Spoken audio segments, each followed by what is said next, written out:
Well, good morning. We've had a busy morning, not only with calls from parents and from patrons and teachers, and after the article in the paper, we've had a lot of calls from the media, and we thought just to be efficient, it might be better for us just to have you come to us versus us answering all your individual calls that we've been getting. As I know, a lot of it, this is a contract issue. The contract was negotiated a long time ago between a previous the chief of police and the previous superintendent. So as we look at the contract, what we're really hoping to preserve are the services and what benefits the kids. What we're really concerned about is in mid-year in our budget stream, having them come to us and saying we're taking more officers, because our budget is from July to June 30th. And as we plan for our safety and security, and as we submitted the contract to the city council, we've been operating on good faith since we hadn't heard anything since December, that we would have police coverage through this school year. What I'm really hoping to emphasize is how well this program has worked. I have some information from middle school principal Kelly Hoffman detailing how she uses her SRO every day and what information and how it really benefits the school. So, it's really about trying to figure out a way mid-year on how we can figure out this funding. And I have to agree, as I look at the contract, we are paying $225,000 for some police officers, but we're also paying $141,000 for some additional services, which we believed were the middle school SROs. And again, not having a contract at this time of year and learning about it late in the year, assuming that we were fine with it, is a little upsetting.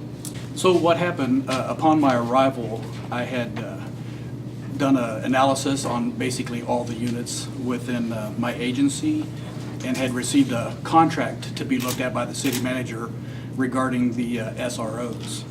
So after reviewing the contract, my interpretation of the contract was it was to provide 4 SROs and at a reimbursement of $200 and something thousand for those SROs plus administrative cost.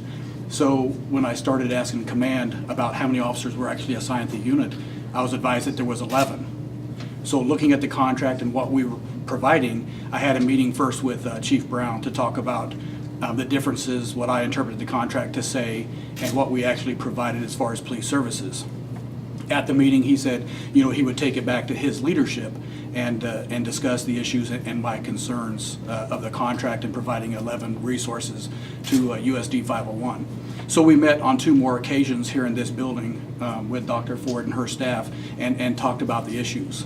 The decisions on how many school security protection officers to put in USD 501, that's not a call of the Chief of Police for Topeka Police Department. That's a call for USD 501 administration. They decide on how many officers need to work within the schools to protect our kids in the schools. That's not my decision.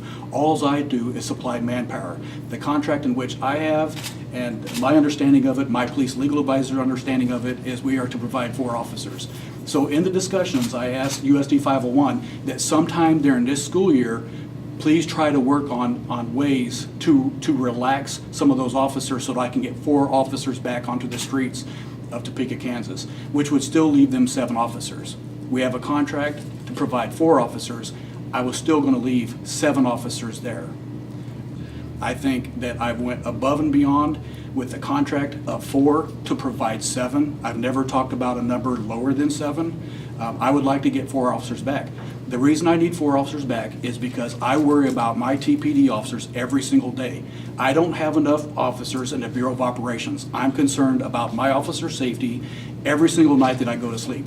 I've lost 3 officers in the last 2 years, all from the Bureau of Operations, on calls for service. I will increase the number of officers that work the city streets in Topeka, Kansas. I will have to pull from all of my specialized units. And USD 501 SROs is a specialized unit. I'm duty bound to pull from every single unit within the organization that I need to make sure our citizens are safe, our community is safe, our children are safe, and I will do so. And everybody's going to have to feel a little bit of pain during this endeavor. To put those questions from the community to rest, the 10 SROs are there for the duration. until the school year ends, and then that gives both sides enough time to figure out, come together, and see what our solution and strategy is going to be for next school year.